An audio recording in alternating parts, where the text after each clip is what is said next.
할렐루야. 오늘도 우리 복된 주일 하나님 앞에 나와 예배하는 성도들, 오늘도 말씀 통하여서 하나님 앞에 우리의 마음과 뜻과 정성을 다해서 올려드리는 예배를 통하여서 우리의 삶의 지경 가운데, 또 우리의 가정 가운데, 우리의 삶의 모든 산업들 위에 놀라우신 하나님의 은혜가 충만히 임하실 수 있기를 주님의 이름으로 축복합니다. 아멘을 크게 하시면 크게 하실수록 좋습니다. 왜냐하면 보니까 아멘을 크게 하시면 목사가 힘이 나서 설교를 할 수 있게 되고요. 목사 힘내라고 설교하는 것보다 아멘을 크게 하면 나의 믿음도 하나님 앞에 더욱더 견고해지고, 제가 또 이렇게 보니까 제일 큰 장점이라기보다 제가 이렇게 보니까 아멘을 크게 하시는 분들이 되게 다 인물들이 다 좋으시더라고요. 그러니까 오늘 보니까 인물이 좋으신 분들이, 우리 처음 보는 분들도 오늘 많이 이렇게 오셨는데, 오늘 한 번만 오시지 마시고 앞으로도 계속 우리 교회에 나오셨으면 좋겠습니다. 할렐루야. 인물들이 다 좋으신 걸로 제가 알고 오늘 함께 예배 드렸으면 좋겠습니다. 예전에 신학교를 다닐 때 신학교를 7년 다녔습니다. 학부 4년, 대학원 7년 해서 꼬박 7년 동안 신학교를 다녔는데, 7년 동안 신학교를 다니면서 수많은 레포트를 썼습니다. 근데 여러분 다 레포트 써보신 분들도 다 기억하시겠지만 이 레포트 쓰는 게 참 죽을 맛이죠. 특별히 레포트 쓰는 게 더 힘들었던 이유는, 아시는 분 아시겠지만 여러분 신학이라고 하는 학문은 그 외국에는 학부 과정이 없습니다. 그러니까 신학 대학이라는 게 외국에는 존재하지 않습니다. 그러니까 대부분 외국에서 발행된 신학 서적들은 대학원생들을 위해서 쓰여진 책이라는 것이죠. 그런데 그 책을 학부생이 보려고 하니까 얼마나 어렵겠습니까? 그것도 대학원생을 위해서 쓴 책을 학부생이 봐야 되고, 그것도 번역된 책을 보려고 하니까 아주 죽을 맛이죠. 그런데 그것을 레포트를 써서 내야 됩니다. 매번 레포트를 써서 낼 때마다 얼마나 힘들었는지, 낼 때마다 힘들고 또 책을 읽고 낼 때마다 힘들고, 겨우겨우 이렇게 하면서 무사히 졸업해가지고 목사까지 됐지만, 그렇다고 해서 제가 레포트를 잘 써가지고 학점이 굉장히 좋았다 이렇게 말씀드릴 수는 없지만, 그래도 레포트를 써야 되니까 열심히, 그래도 나름대로 최선을 다해서 점수가 안 나온다고 하더라도 열심히 레포트를 썼습니다. 그런데 그때 왜 교수님들이 이렇게 레포트를 많이 쓰라고 했는지, 왜 이렇게 책을 많이 읽으라고 했는지 목사가 되고 나니까 그 이유를 좀 알 것 같습니다. 그 이유는 바로 레포트를 썼던 그 책들이 대부분, 제가 요즘에 인용하는 그 설교에서 인용하는 책들이 옛날에 학교 다닐 때 레포트 쓰느라고 끙끙 앓았던 그 책, 지긋지긋했던, 정말 힘들었고 아주 밤새 고민했던 그런 책들을 지금에 와서 설교하면서 쓰게 된다는 것이죠. 그래서 대부분 제가 인용하는 책들은 오래된 내용의 책들이 있습니다. 그래서 보면은 그 신앙적인 서적도 그렇고 신학 서적들도 최근 서적들도 있지만 고전이 좋은 것 같습니다. 고전, 옛날 책들이, 또 옛날 신학자가 했던 그런 서적 책들이, 그리고 옛날 목사님들이 썼던 그런 말들이 더욱더 우리 가운데 시대를 뛰어넘는, 그리고 시대를 관통하는 울림을 주고 있지 않나라는 생각을 해보게 됩니다. 20세기 복음주의를 대표하는 설교자 에이든 토저라고 하는 목사님이 계십니다. 이분이 하나님을 갈망함이라고 하는 굉장히 유명한 책에서, 물론 제가 학교 다닐 때 레포트를 썼던 책입니다. 이 책에서 이런 말을 했습니다. 한 사람이 반복적으로 무엇을 생각하느냐는 그 사람의 영혼이 어느 방향을 향하고 있는지를 그대로 보여준다. 한번 읽으니까 좀 이해가 안 되실 것 같아서 다시 한번 읽어드리겠습니다. 한 사람이 반복적으로 무엇을 생각하느냐는 그 사람의 영혼이 어느 방향을 향하고 있는지를 그대로 보여준다라는 말입니다. 이어서 그는 단호하게 이야기합니다. 사람이 거룩한 것을 자주 생각하면 이미 그는 거룩한 삶을 살고 있는 것이고, 세속적인 것을 끊임없이 생각한다면 그는 이미 세상 속에 있는 것이다. 토저 목사님은 하나님을 갈망함이라는 책의 말미에서 이렇게 그 책을 결론 내리고 있습니다. 행동은 생각의 그림자일 뿐이다. 우리의 행동은 우리 머릿속에 있는 생각의 그림자에 지나지 않는다라고 하는 사실입니다. 행동 이전에 먼저 생각이 있었다고 하는 것이죠. 여러분, 우리의 행동이라고 하는 것은 단순한 습관이나 어떤 외부적인 자극에 의한 반사적인 반응이 아니라 오랜 시간 반복되어지고 쌓여왔던 우리의 생각의 결과물들입니다. 결국 우리는 우리의 생각의 방향에 따라서 삶의 방향으로 나아가게 되어져 있습니다. 이처럼 생각이 얼마나 강력한지를 보여주는 아주 유명한 실험이 하나 있습니다. 아시는 분 아시겠지만 미국 펜실베니아 주립대학의 마틴 셀리그먼 박사가 심리학적 행동 실험 중에서 이 벼룩 실험이라고 하는 유명한 실험을 했다는 것입니다. 이 유리컵 안에, 투명한 유리컵 안에 많은 벼룩들을 거기다 넣어놓습니다. 그러면 여러분, 벼룩은 여러분 어떻게 하죠? 튀어 오르죠. 솔직히 말씀드리면 저는 벼룩을 본 적은 없습니다. 뭐 인터넷으로 사진으로 본 적은 있지만 실제로 뭐 벼룩 이는 본 적이 있는데 벼룩은 본 적은 없습니다. 그런데 벼룩이 높이 뛰어오른다는 겁니다. 그런데 벼룩이 뛰어오르는 그 높이가요, 자기 몸의 100배의 높이를 뛰어오른답니다. 사람으로 환산을 하면 300m가 넘는 에펠탑을 점프할 수 있는 능력을 가지고 있다는 겁니다. 그만큼 이 벼룩이 뛰어오르는, 점프하는 능력을 가지고 있다는 것이죠. 그런데 벼룩을 유리컵에다 넣어놓고 그 위에다가 투명한 뚜껑을 닫아 놓습니다. 그러면 벼룩이 뛰어오르다가 어디 부딪힙니까? 그 뚜껑에 부딪힌다는 것이죠. 부딪히면 어떻게 될까요? 아파요. 아프지 않겠습니까? 아무리 벼룩이라도 튀어오를 때마다 자기는 튀어오르는 게 본능이니까 그냥 튀어오르는데 튀어오를수록 더 세게 튀어오를수록 세게 그 뚜껑에 부딪힌다는 겁니다. 그리고 며칠이 지나서 이 과학자 실험자들이 그 뚜껑을 제거하게 되면 벼룩은 어떤 행동을 보이느냐? 딱 그 뚜껑 높이까지만 뛰어오른다는 겁니다. 본인이 그 벼룩이 훨씬 더 100배의 높이를 뛰어오를 수 있는 능력을 가지고 있었음에도 불구하고 며칠 동안 그 뚜껑 높이까지만 뛰어올랐던 그 습관들, 그리고 그 뚜껑이 사라졌음에도 그 이미 제한된 그 벼룩의 그 생각들이 그 행동을 가로막고 있었다라고 하는 사실이죠. 여러분, 우리 삶도 여러분 크게 다르지 않다고 생각되어집니다. 하나님께서 우리에게 자유를 주셨고, 그리고 여러분에게 은혜를 주셨고, 그리고 분명히 능력을 주셨습니다.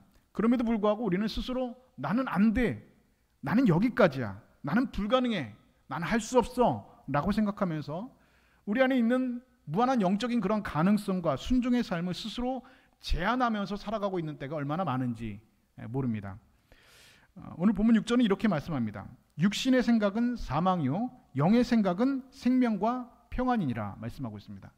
여기서 반복되는 한 단어가 있죠. 그것은 바로 생각이라고 하는 단어입니다.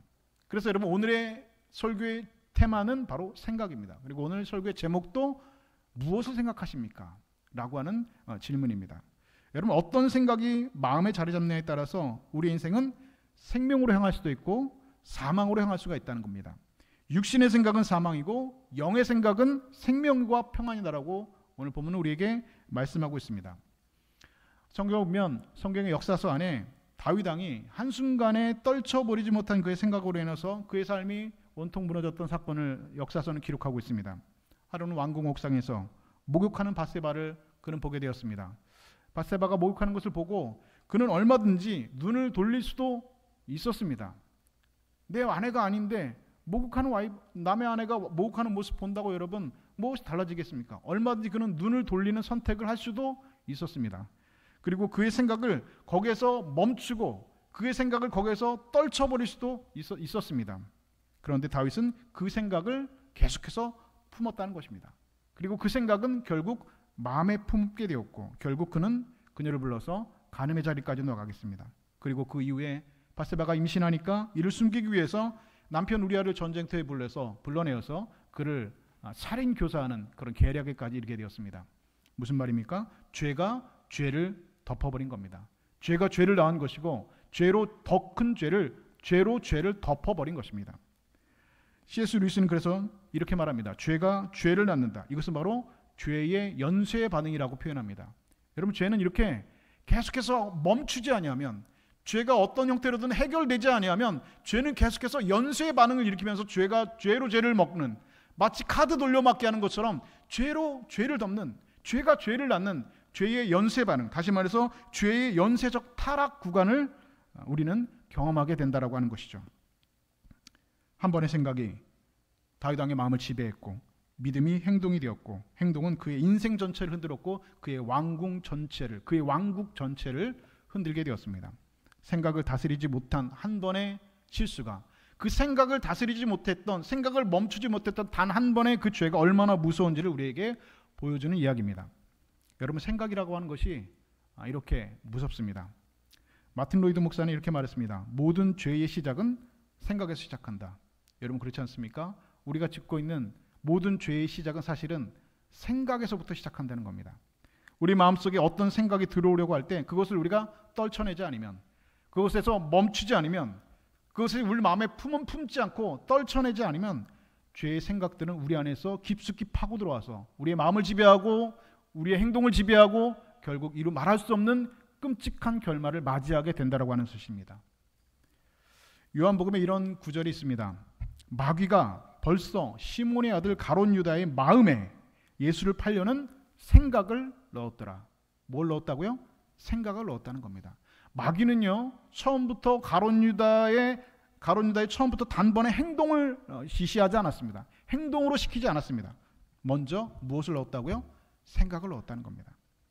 유다는 그 생각을 떨쳐내지 못했습니다. 그 생각을 멈추지 못했습니다. 사랑하는 주님인데, 내가 따른 그리스도 하나님의 아들인데 마귀가 예수를 팔려고 하는 그 생각을 머릿속에 넣어줬을 때 그는 얼마든지 선택할 수 있었습니다. 그 생각을 멈출 수 있었습니다. 떨쳐낼 수 있었습니다. 그러나 그는 그 생각을 떨쳐내지 못했고 그 생각은 곧 그의 마음 전체를 사로잡게 되었습니다. 그리고 그 마음은 결국 행동으로 이어져서 예수님을, 그 선생님을 은삼십에 팔아넘기는 배신의 결정을 그는 하게 되었습니다. 생각은 마음이 되었고 마음은 행동이 되었으며 행동은 파멸로 이어졌습니다. 오늘 본문 5절은 이렇게 말씀합니다. 육신을 따르는 자는 육신의 길을, 영을 따르는 자는 영의 일을 생각하나니 말씀하고 있습니다. 또 생각한다고 말씀하고 있습니다. 우리 두 번째 본문인 요한일서 2장 16절은 우리에게 이렇게 말씀합니다. 이는 세상에 있는 모든 것이 육신의 정욕과 안목의 정욕과 이생의 자랑이니 다 아버지께로 온 것이 아니요 세상으로부터 온 것이라. 이 말씀을 중심으로 우리가 생각해 볼 때에 사탄의 전략, 사탄이 우리에게 우리의 생각 속에 침투하는 사탄의 전략은 세 가지로 우리가 정확하게 구분해낼 수가 있다는 것이죠. 첫 번째로 바로 육신의 정욕이고, 두 번째는 안목의 정욕이고, 세 번째는 이생의 자랑이 됩니다. 이 모든 것은 다 하나님께로부터 온 것이 아니라 어디로부터 왔다고요? 세상으로부터 왔다는 겁니다. 세상은 무엇을 말하는 겁니까? 사탄으로부터 왔다는 것을 이야기하고 있는 것이죠. 에덴 동산에서 사탄이 하와에게 선악과를 먹으려고 유혹했던 사실을 여러분들은 다 잘 알고 계십니다. 그때 하와는 눈을 들어서 선악과를 바라봤다라고 기록합니다. 창세기 3장 6절에 이렇게 기록합니다. 여자가 그 나무를 본즉 먹음직도 하고 보암직도 하고 지혜롭게 할 만큼 탐스럽기도 한 나무인지라. 먹음직하다고 했습니다. 무엇을 말합니까? 육신의 정욕입니다. 보암직하다고 했습니다. 뭡니까? 안목의 정욕입니다. 지혜롭게 할 만큼 탐스럽기도 한 나무인지라 했습니다. 하나님처럼 지혜롭게 될 수 있다고 하는 그런 이생의 자랑을 말하는 것입니다. 여러분, 이 에덴 동산에서 사탄이 사용했던 이 세 가지의 이 무기, 유혹의 이 방법은 바로 예수님을 광야에서 시험할 때도 그대로 똑같이 반복되어지고 있습니다. 돌로 떡을 만들라라고 하는 유혹은 바로 육신의 정욕을, 천하만국을 보여주면서 절하라고 하는 제안은 안목의 정욕을, 성전 꼭대기에서 뛰어내리라고 하는 시험은 이생의 자랑을 자극하는 것이었습니다. 이렇게 육신의 정욕과 안목의 정욕과 이생의 자랑은 이것이 바로 사탄이 가지고 있는 가장 강력한 무기가 되어집니다. 이 무기로 아담과 하와를 쓰러뜨려 넘어뜨리는데 사탄은 성공했습니다. 그리고 예수님을 넘어뜨리려고 사탄은 시험했습니다. 그리고 여전히 오늘도 이 무기를 가지고 저와 여러분을 이 무기를 가지고 넘어뜨리려고 시도하고 있습니다. 저와 여러분의 마음속에 끊임없이 육신의 정욕과 안목의 정욕과 이생의 자랑에 관한 그런 생각들을 집어넣으려고 시도하고 노력하고 있습니다. 로마서 13장 12절부터 14절은 그래서 이렇게 말씀합니다. 우리가 어둠의 일을 벗어버리고 빛의 갑옷을 입자. 술 취하지 말며 음란하거나 호색하지 말며 다투거나 시기하지 말고 오직 주 예수 그리스도로 옷 입고 정욕을 위하여 육신의 일을 도모하지 말라. 이 말씀은 한마디로 말하면 육신의 정욕을 어둠의 일이라고 말하고 있습니다. 다시 말해서 우리가 하고 있는 사단이 우리를 공격하고 있는 무기 중에 세 가지 하나인 첫 번째 무기인 육신의 정욕을 바로 어둠의 일과 동격이라고 이야기하고 있는 것이죠. 여러분이 어둠 속에서 하는 일의 대부분은 바로 육신의 정욕에 관한 일입니다. 술 취하는 것, 음란한 것, 다투거나 시기하는 것, 이 모든 일들은 바로 육신의 정욕에 속한 일입니다. 여러분 세상에서도 여러분 그렇죠? 세상에서 많은 사건 사고들과 죄들이 여러분 범죄들이 일어나고 있는데 그 많은 이 범죄들은 여러분 대부분 여러분 언제 일어납니까? 밤에 일어납니다. 밤에. 강도라고 하는 범죄가 있습니다. 남의 것을 빼앗아 탈취하는 것을 강도라고 하는데 여러분 강도를 낮에 많이 할까요? 밤에 많이 할까요? 몇 배일까요? 5배입니다. 제 얘기가 아니라 저도 그 경찰청 홈페이지에서 본 내용입니다. 그냥 낮에 하는 강도질은 그냥 강도라고 하고요. 밤에 하는 강도질을 뭐라고 하는지 아세요? 특수강도라고 합니다. 특수강도. 특수강도가 5배가 많답니다. 왜 그럴까요? 왜 그럴까요? 밤에는 잘 안 보이거든요. 밤에는 잘 안 걸리거든요. 사람들의 눈에 잘 띄지 않거든요. 걸릴 확률이 낮거든요. 그래서 여러분 모든 대부분의 여러분 범죄들 그리고 우리가 짓는 모든 죄의 대부분들은 여러분 낮에 이루어지는 것이 아니라 밤에 이루어지는 겁니다. 밤에 여러분 그런 역사가 일어난다고 아시죠? 강도도 그렇고 모든 대부분의 범죄들이 밤에 이루어진다는 겁니다. 우리들이 짓는 죄의 대부분들 여러분 밤에 이루어지는 겁니다. 여러분 기본적으로 하나님께서 우리에게 낮을 주시고 밤을 주셨습니다. 그런데 현대인들은 낮밤이 따로 없게 되었죠. 문명의 이기로 인해서 얼마든지 밤에도 불을 켜고 살 수가 있는 시대가 되었습니다. 그런데 여러분 사람은 밤에 여러분 불을 켜고 사는 것이 하나님의 자연의 섭리는 결코 아닙니다. 밤은 하나님께서 왜 주신 겁니까? 자라고 주신 겁니다. 낮은 왜 주신 겁니까? 일어나서 일하라고 주신 겁니다. 밤 되면 어떻게 됩니까? 주무셔야 돼요, 여러분. 밤에는 여러분 제발 좀 주무셔야 돼요. 밤에 물론 요즘에는 불 켜놓고 해야 될 일들이 많이 있지만 바쁜 시대를 살아가고 있지만 원래 하나님의 섭리는 밤은 여러분 자라고 친 겁니다. 그런데 여러분 밤에 안 자고 돌아다니면 여러분 어떤 일이 생깁니까? 주로 여러분 우리가 밤에 하는 일들은 좋은 일들이 결코 아닙니다. 대부분 여러분 하는 일들은 무엇입니까? 술 취하는 것, 음란한 것, 다투거나 시기하는 것, 육신의 정욕에 속한 일들 여러분 대부분 해가 떨어진 밤에 이루어지는 일입니다. 사탄은 어둠 속에서 이런 생각들을 우리의 마음속에 넣으려고 합니다. 이럴 때 여러분 이 말씀을 기억하셔야 됩니다. 육신의 생각은 사망이고 육신의 생각은 하나님과 원수가 된다 말씀하고 있습니다. 여러분들이 죽고 망하고 싶으시면 얼마든지 육신의 정욕을 따라가시면 됩니다. 여러분들이 하나님과 원수가 되고 싶으시면 계속해서 어둠의 이름을 하시던 대로 계속하시면 됩니다. 그러나 여러분들이 오늘 생명과 평안을 얻기 원하신다면 예수 그리스도께서 하나님께서 여러분에게 주신 생명과 평안을 여러분 누리기를 원하신다면 여러분 육신의 정욕은 반드시 피하셔야 됩니다. 디모데후서 2장 22절은 그렇게 해서 이렇게 말씀하고 있죠. 너는 청년의 정욕을 피하라 말씀하고 있습니다. 이것이 여러분 성경적인 전략입니다. 뭡니까? 피하는 겁니다. 그 자리를 피하는 겁니다. 그 사람을 피하는 겁니다. 그 생각을 떨쳐버리는 겁니다. 벗어나는 겁니다. 사탄이 주는 생각을 내 마음속에서 들어오지 못하도록 하는 겁니다. 그것을 피하고 나서 어떻게 됩니까? 하나님 앞에 늘 기도와 말씀으로 깨어 있어야 됩니다. 여러분 초대교회 고부인 크리소스톰은 뭐라고 말했습니까? 기도는 사탄을 내리치는 채찍이다라고 했습니다. 여러분 기도할 때 여러분 사탄을 내리친 채찍이 되어서 여러분 사탄과 여러분 싸워서 승리할 수 있는 것이지 여러분 기도하지 않는 그리스도인은 여러분 사탄의 유혹에 여러분 넘어가지 않을 장담이 없다라고 하는 것이죠. 사탄이 힘없이 고개를 떨어뜨리게 하려면 여러분 사탄을 내리치는 채찍으로 그 사탄을 내리치셔야 됩니다. 기도하지 않으면 우리 안에 그런 능력이 여러분 살아날 수가 없습니다. 주님께서도 말씀하셨죠. 기도에는 이런 유가 날 수 없다. 분명히 말씀하셨습니다. 또한 사탄은 우리의 마음 가운데 안목의 정욕으로 우리를 자극하려고 합니다. 주무시는 분은 일어나시고요. 자, 요즘 광고를 한번 여러분 보실까요? 광고 여러분 보시면은 여러분 어떻습니까? 광고를 볼 때마다 누구나 사고 싶게끔 광고를 얼마나 잘 만드는지 모릅니다. 특별히 우리나라는 여러분 광고를 얼마나 잘 만드는지 모릅니다. 볼 때마다 모든 걸 다 사고 싶습니다. 특별히 광고 중에서 여러분 뭐 돈이 없으니까 살 수가 없지만 그래도 여러분 살 수 있는 것 중에 대표적인 것들이 여러분 맥주 광고 보면 저는 유혹을 느낍니다.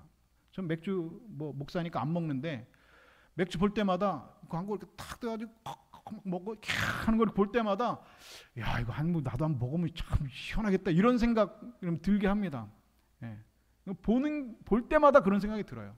그렇다고 여러분 그걸 본다고 여러분 제가 가서 맥주를 사 먹고 그렇지는 않겠죠, 그렇죠? 근데 여러분 다 그런 생각이 들지 않습니까?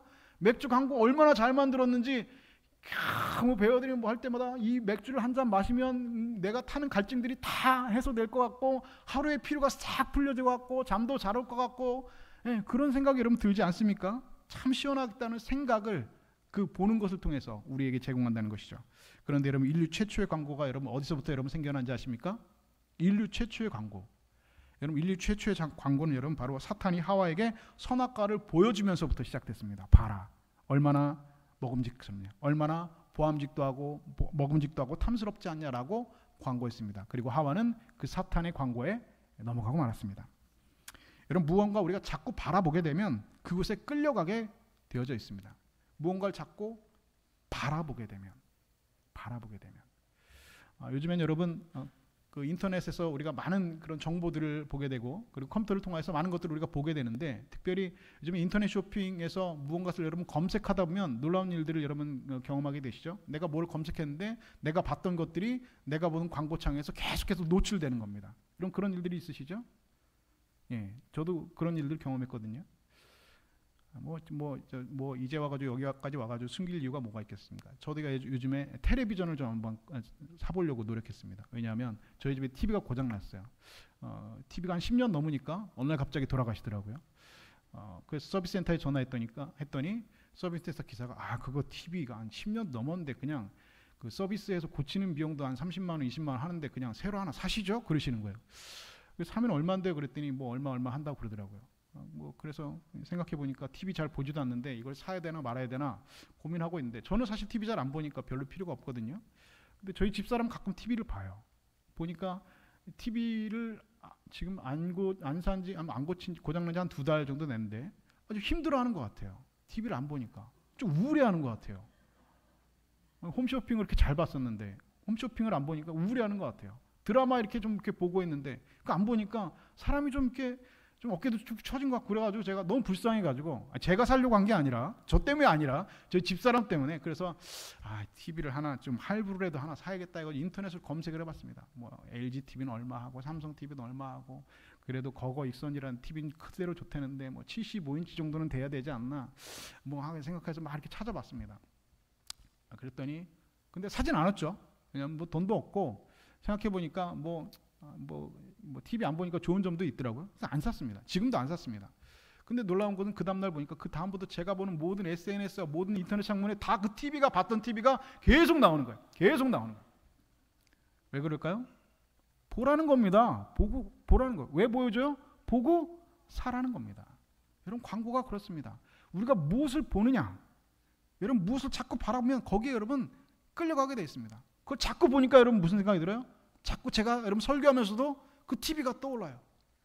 그 TV 그거 UHD가 좋다는데 요즘 4K가 어떻다는데 자꾸 그런 생각이 끌려가게 된다는 것이죠.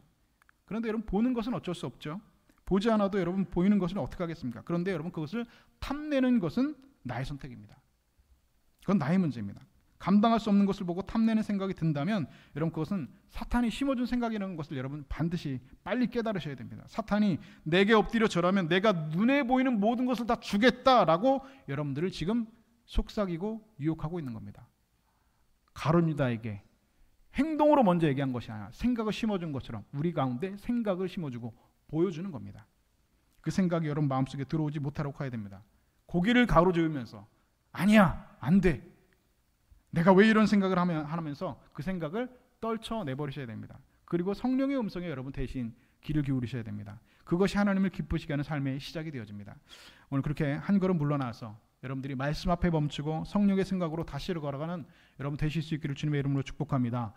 주님께서 그러한 여러분의 걸음을, 성령을 따라 걸어가는 여러분의 걸음을 축복하여 주시고 그 걸음을 기쁘게 받으시고 그 길 위에 오늘 말씀과 같이 생명과 평안으로 채워주시기를 우리 주님의 이름으로 간절히 축복합니다. 그럼에도 불구하고 우리가 이 길을 걸어가는 동안 우리 마음 가운데서 또 다른 유혹이 우리를 조용히 자리 잡으려고 합니다. 겉으로 볼 때는 아무렇지도 않지만 은근히 우리의 마음을 높이고자 하는 생각들이 있죠. 내가 나를 높이고자 하는 생각들, 성경 그것을 바로 이생의 자랑이라고 명명하고 있습니다. 자, 그렇다면 여러분 이생의 자랑 중에 가장 대표적인 것이 뭐가 있을까요? 우리가 생각하는 이생의 자랑 중에 가장 대표적인 것은 바로 무엇이냐? 바로 돈을 자랑하는 겁니다. 돈 자랑하는 것이죠. 요즘 세상은 사람이 성공했냐 아니냐를 그가 가진 돈에 비례하며 생각합니다. 돈만 있으면 자기 인격이 올라가고 자신의 가치가 높아지고 자신의 사회적인 지위가 올라가는 것으로 세상은 생각하고 그렇게 생각하며 살아갑니다. 그런데 성경은 우리에게 이렇게 말씀합니다. 돈을 사랑함이 일만하게 불의가 된다라고 말씀하고 있습니다. 돈은 여러분 사랑의 대상이 결코 아닙니다. 돈을 좋아할 수는 있죠. 저도 돈 참 좋아요. 여러분 돈 쓰는 사람 있습니까? 다 좋습니다. 여러분 돈 주면 여러분 다 좋아합니다. 저도 돈 좋아해요. 돈 필요해요. 그런데 여러분 돈을 좋아하는 것과 돈을 사랑하는 것은 여러분 전혀 다른 차원의 문제입니다. 돈을 사랑하는 것은 여러분 일만하게 뿌리가 된다고 말씀하고 있습니다.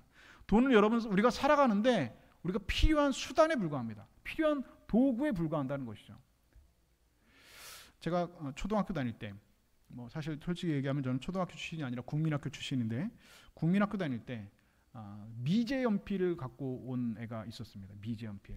이 아이가 그 인천에 가면 부산에만 국제시장이 있는 게 아니야. 인천에도 그 신포 국제시장이라고 있습니다. 도깨비 시장이라고 하는데 거기 가면 외국 그 수입 물품들을 파는데 이 수입 물품을 파는 집의 아들이었어요. 그러니까 우리 반 최초로 미제 연필을 딱 갖고 왔습니다. 그 친구가 들고 왔던 미제 연필 지금도 잊어버리지 않습니다. 노란색의 뒤에는 빨간색 그 지우개가 달려 있는 그 아주 그냥 번쩍거리는 그 미제 연필을 딱 들고 왔습니다. 야, 이거 미제 연필이다. 금색으로 메이드 인 USA 딱 써 있는.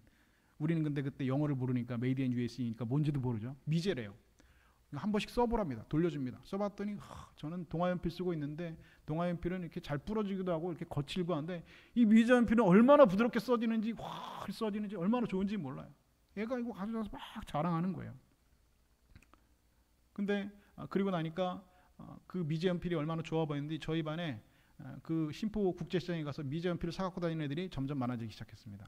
그러니까 희소성이 떨어졌어요. 그랬더니 애가 화가 났습니다. 그 다음에 뭘 갖고 왔냐? 미제 샤프가 아니라 미제 연필깎이를 갖고 왔어요. 미제 연필깎이. 이건 그때만 해도 그 우리나라는 이렇게 돌려가지고 깎는 연필깎이였는데 이건 자동으로 넣기만 하면 드르륵 깎이는 거야. 야, 이거 미제 연필깎이다. 가져왔습니다. 이 부분에서 제가 여러분에게 질문을 하나 하겠습니다. 여러분 미제 연필 가지고 공부 못하는 것하고 미제 연필 안 가지고 공부 잘하는 것하고 여러분 하나 선택하라면 여러분 뭘 선택하시겠습니까? 그렇죠. 미제 연필 없어도 공부 잘하는 게 훨씬 낫죠. 근데 여러분 미제 연필 가지고 공부 못하는 게 여러분 이상한 거잖아요. 그렇죠? 근데 그 미제 연필 가지고 온 친구 여러분 공부 잘했을까요? 못했을까요? 잘했을까요? 못했을까요? 잘했으면 제가 얘기를 안 했겠죠. 되게 공부 못해요. 아니 미제 연필 있으면 뭐예요? 공부를 못하는데. 중요한 건 여러분 학생은 중요한 건 공부를 잘하는 게 중요합니다. 그 미제 연필은 수단인데 미제 연필 갖고 다니면서 미제 연필 깎이 갖고 다니면서 공부를 못하면 여러분 뭐가 여러분 중요합니까? 그럼 돈을 자랑하는 것은 마찬가지죠. 나 미제 연필 있다 자랑하는 것하고 여러분 뭐가 다릅니까? 본질이 중요합니다. 어떻게 사느냐가 중요합니다. 어떤 사람이 되느냐가 중요합니다. 어떤 일을 하느냐가 여러분 중요한 것이죠. 그래서 여러분이 돈을 가지고 자랑하고 싶은 마음이 들거든 그것이 바로 사탄이 나의 마음 가운데 지금 생각을 심어준다는 것을 여러분 바로 깨달으셔야 됩니다. 내게 있는 모든 것은 여러분 하나님께서 주신 것이죠. 고린도전서 4장 7절은 이렇게 말씀합니다. 내게 있는 것 중에 받지 아니한 것이 무엇이냐? 내가 받았은즉 어찌하여 받지 아니한 것처럼 자랑하느냐? 성경은 말씀하고 있습니다. 사탄이 여러분에게 너희만하면 성공했어. 너희만하면 좀 자랑해야 되지 않겠니? 이런 생각을 집어넣으려고 할 때에 우리 주님께서 사탄을 물리치신 것처럼 너는 주 너희 하나님께 경배하고 다만 그를 섬기라라고 외치는 여러분들 되실 수 있기를 주님의 이름으로 축복합니다. 세상은요 나를 높이라고 합니다. 나를 높이라. 그러나 여러분 하나님은 하나님을 높이라 말씀하고 있습니다. 이 시간 하나님을 높이며 여러분의 생각도 여러분의 자랑도 여러분의 삶의 중심도 오직 하나님 한 분만 올려드리고 하나님 한 분만 높여드려서 그렇게 하나님 마음에 닿는 하나님의 백성도 되실 수 있기를 주님의 이름으로 축복합니다. 계속해서 오늘 본문 영을 따르는 자는 영의 일을 또 생각한다 말씀하고 있습니다. 영을 따른다는 것은 하나님의 영, 성령을 따른다는 것이죠. 내가 아무리 하고 싶은 일이 있어도 성령께서 하지 못하게 하면 하지 않는 것이고 성령께서 하라고 하시면 하기 싫어도 하는 것이 영을 따르는 겁니다. 그런데 영의 생각은 생명과 평안이라 말씀하고 있죠. 그렇다면 여기서 말하는 생명은 무엇이냐? 예수님께서는 요한복음에서 이렇게 말씀하셨습니다. 내가 온 것은 양으로 생명을 얻게 하고 더 풍성히 얻게 하려는 것이라 말씀하고 있습니다. 다시 말해서 예수님께서 오신 것은 생명을 주시기 위한 것이라 말씀하고 있습니다. 이미 우리 안에 예수를 믿는 우리 안에 성령을 받은 우리 안에 예수 그리스도의 생명이 이미 안에 들어와 있다는 것입니다. 세상을 이기신 예수님, 그분의 생명, 그분의 능력이 이미 여러분 안에 들어와 있다는 것입니다. 여러분이 지난 날을 한번 생각해 보시죠. 여러분들이 믿음을 떠날 수 있는 위기와 그런 어려움의 순간들이 얼마나 많이 계셨습니까? 하나님 원망할 때도 있었고, 하나님이 어디 계시냐라고 눈물 지을 정도도 있었고, 나는 이제 다시는 하나님 찾지 않겠다, 교회 다니지 않겠다라고 여러분 다짐했던 순간들이 여러분 한두 번씩 다 있지 않으십니까?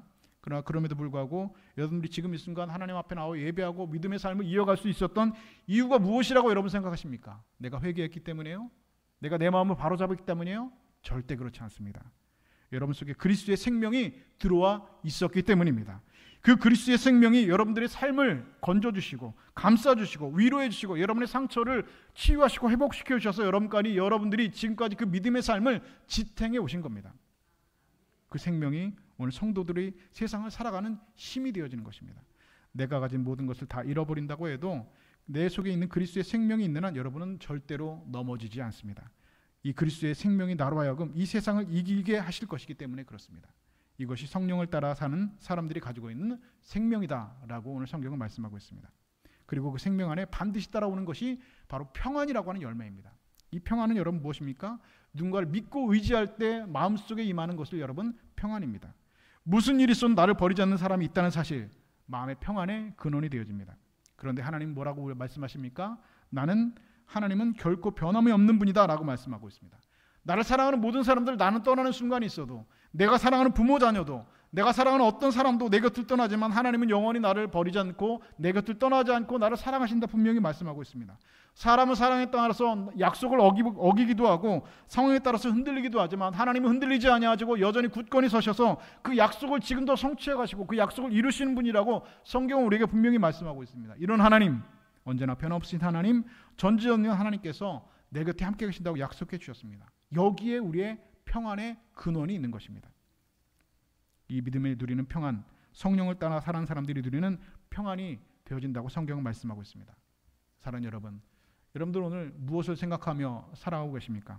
지금 여러분의 생각은 단지 그냥 스쳐 지나가는 그런 일시적인 감정이 소산물이 아니라 삶의 방향을 바꾸는 씨앗이 되어집니다. 그 생각은 마음이 되어지고 마음은 또 행동이 되어지고 행동은 여러분들의 삶의 방향을 결정하게 될 것입니다. 오늘 성경은 그 방향이 두 갈래임을 오늘 우리에게 분명히 말씀하고 있습니다. 육신의 생각은 사망으로 이끄는 것이고 영의 생각은 생명과 평안으로 이끄다고 말씀하고 있습니다. 이런 이 말씀을 믿으실 수 있기를 주님의 이름으로 축복합니다. 여러분 오늘 여러분의 생각과 마음의 중심을 성령님께 드리십시오. 여러분의 마음의 생각을 하나님께 맡기십시오. 그렇게 맡겨드리고 하나님 앞에 나아갈 때 간절히 바라기는 하나님께로부터 그런 온 생각 하나가 여러분의 마음을 새롭게 하고 여러분의 길을 생명으로 인도하심으로 말미암아 오늘 우리 모두가 하나님을 영화롭게 하고 하나님을 기쁘시게 하는 그런 영의 사람들, 생명의 백성들 다 되실 수 있기를 우리 주님의 이름으로 간절히 축원드립니다.